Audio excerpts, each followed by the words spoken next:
नमस्कार दोस्तों, अज असीं गल करांगे बवासीर बारे, उसकी टाइप्स ते लक्षणों बारे। बवासीर मेनली तीन तरह की होंदी है। पायल्स मास वाली बवासीर, फिशुला मोंगे वाली बवासीर, फिशर चीरे वाली बवासीर। पायल्स जिमें कि मास वाली बवासीर, इस मेनली पेशेंट को ब्लीडिंग की प्रॉब्लम बहुत होंदी है। ब्लीडिंग हैवी अमाउंट च ब्लीडिंग होंदी है, पेन होंदी है, बट बहुत लेट स्टेज जो कि मास बाहर आना शुरू हो जाता है तो सुजना शुरू हो जाता है।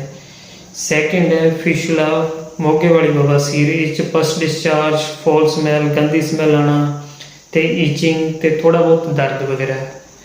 तीसरी है फिशर चीरे वाली बवासीर, ये बहुत सीवियर पेन होता है आफ्टर डेफिकेशन, मतलब स्टूल पास होने तो बाद काफ़ी सीवियर पेन होता है तो समटाइम ईचिंग वगैरह तो इरीटेशन भी होंगे है।